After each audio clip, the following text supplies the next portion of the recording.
El gato sobre la escoba viaja hasta Leipzig, un pequeño pueblo de Baviera, en Alemania.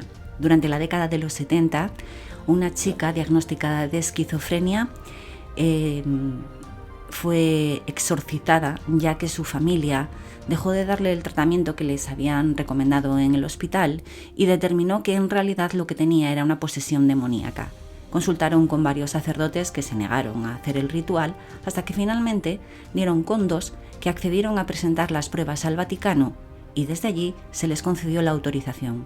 Durante más de un año estuvo recibiendo rituales exorcistas hasta que finalmente falleció completamente desnutrida, deshidratada y con la cordura totalmente perdida. Su nombre real era Anneliese Michel, aunque seguramente la conozcáis como Emily Rose o Micaela, que fueron los nombres escogidos para llevar su vida a la gran pantalla. Gatos, gatas de la noche, subíos a vuestras escobas, porque viajamos hasta Baviera. Y como he dicho al principio, el vídeo contiene imágenes que son bastante perturbadoras. Así que, precaución. Comenzamos el vuelo.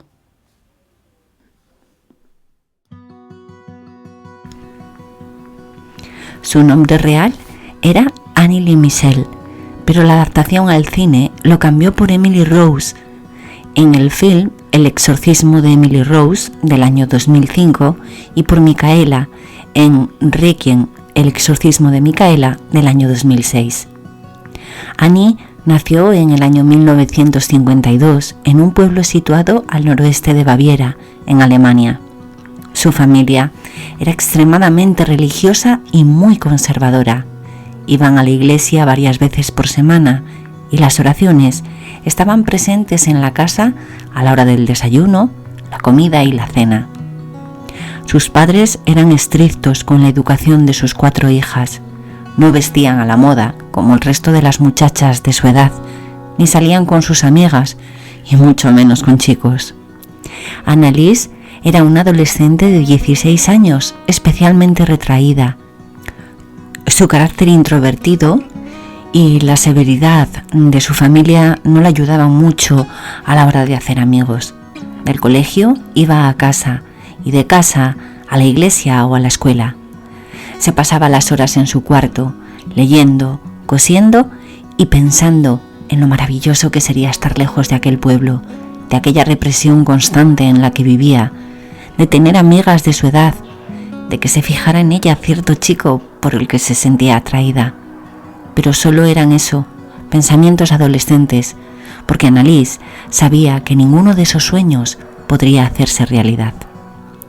A finales de los años 60, en el otoño de 1968, Anneliese comenzó a toser, una tos ronca, persistente, que llegó a dañarle las cuerdas vocales.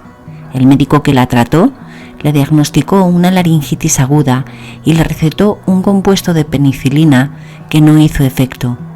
La joven empeoraba sin que se supiera cuál era la causa.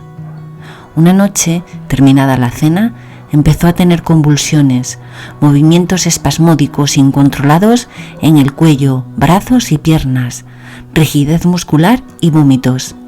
La madre de la chica rezaba de rodillas y lloraba, y el padre trataba de sujetarla. Tras la crisis, se mostraba desorientada, no recordaba nada de lo sucedido, solo veía las caras aterradas de sus padres y hermanas. Llamaron inmediatamente al médico, quien recomendó que la llevasen al hospital, pues todo apuntaba a un brote de epilepsia. Después de aquella primera crisis, Anneliese dejó de comer, no quería salir de la cama, y su carácter, melancólico y taciturno por naturaleza, se convirtió en una depresión profunda que la mantuvo interna en el hospital psiquiátrico de Göteborg. Allí estuvo varios meses. Cuando salió, consiguió terminar sus estudios de bachiller. Sin embargo, la depresión y los ataques de pánico estaban presentes en su día a día, hasta que llegó un momento en que no pudo salir de casa. Volvió a ser hospitalizada. Hablaba de caras malignas que veía, de sombras que la envolvían y de voces que le susurraban cosas atroces. Tras probar varios tratamientos y hacerle multitud de pruebas, le diagnosticaron esquizofrenia. La medicación, lejos de hacer efecto, empeoró la situación de Annie. En 1973 abandonó el sanatorio y regresó a casa. En el hospital habían dado una serie de pautas a la familia, junto con un tratamiento farmacológico, un estabilizador emocional. Pero cada vez que tenía una nueva crisis, los padres se reafirmaban en que aquello no era algo normal, en que algún ser maligno se había apoderado del cuerpo de su pequeña. Acudieron al párroco de su iglesia y le suplicaron que fuera a ver a la niña. Pusieron toda su fe en aquel hombre, tanta que dejaron el tratamiento contra la depresión y la epilepsia que les había prescrito el hospital. «Esto no es más que un veneno que está matando a nuestra hija», aseveraba con total convicción su padre. «¿Cuánto tiempo lleva tomando esta basura y sigue igual? Esto no es cosa de matasanos, ni siquiera es cosa de hombres. A mi pequeña le está pasando algo que la medicina no cura». La madre pasaba la mayor parte del tiempo rezando, al igual que sus 3 hermanas. «El Señor es el único que puede ayudar a nuestra Annie», decía con una fe ciega en sus oraciones. La chica, tras dejar de tomar la medicación, empeoró de forma crítica. Las crisis eran cada vez más frecuentes e intensas. Apenas comía ni bebía. Annalise se estaba dejando morir. Por alguna razón inexplicable, Annie empezó a sentir rechazo por aquellas oraciones constantes que escuchaba al lado de su cama. Aborrecía las visitas del sacerdote y poco a poco su aversión por cualquier cosa que tuviera que ver con la religión se fue acrecentando. La imagen de un crucifijo, las estampitas de la Virgen que su madre le había puesto en su mesilla de noche o la cadena con Jesucristo crucificado que colgaba de su cuerpo le parecían repulsivas. El cura de la parroquia los animó a continuar con el tratamiento médico, más observando el empeoramiento que se produjo al dejarlo, pero el matrimonio Michel ya había decidido que su hija no estaba enferma. Ninguna enfermedad te hacía rechazar a Dios. Pidieron consejo a otros sacerdotes, hasta que finalmente encontraron a Louis Hall y Arnold Red, 2 clérigos que tras realizar varias visitas a la chica, comenzaron a plantearse que tal vez el señor Michel tuviera razón. La familia se sintió profundamente aliviada. Por fin alguien les escuchaba. «Nuestras oraciones han sido escuchadas. El Señor nos envía la ayuda que llevamos suplicando tanto tiempo».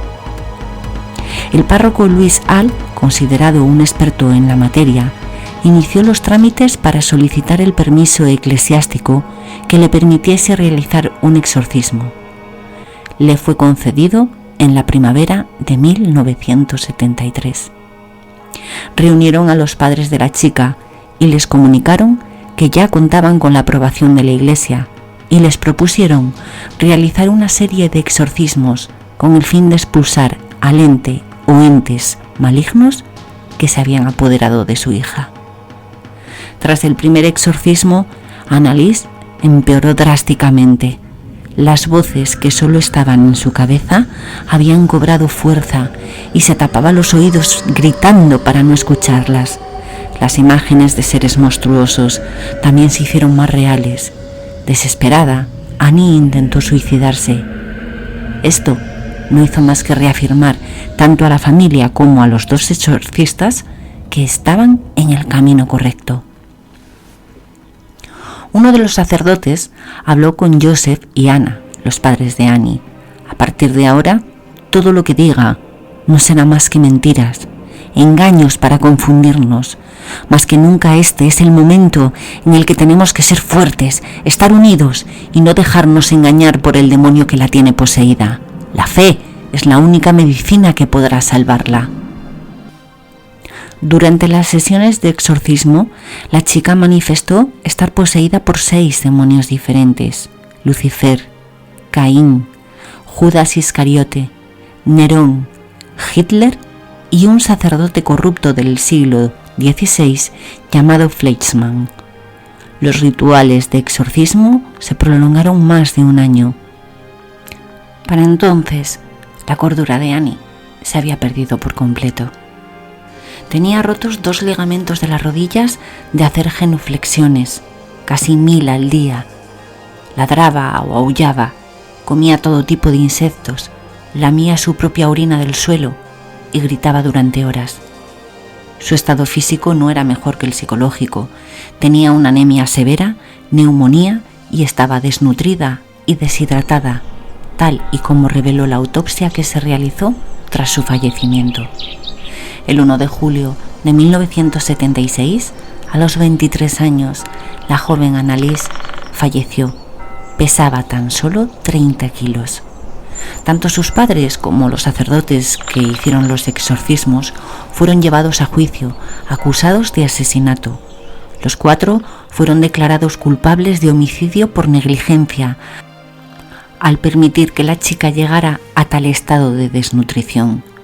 La condena que les impuso el juez fueron 6 meses de cárcel, conmutados por una sanción económica y 3 años de libertad condicional. Los padres declararon que la muerte de su hija, aunque dolorosa, supuso un alivio, pues por fin se liberó de los demonios que la habían poseído. Como en otras ocasiones, no puedo decir eso de realidad o ficción porque está totalmente documentado y fue una realidad horrible. Así que no me queda más que despedirme.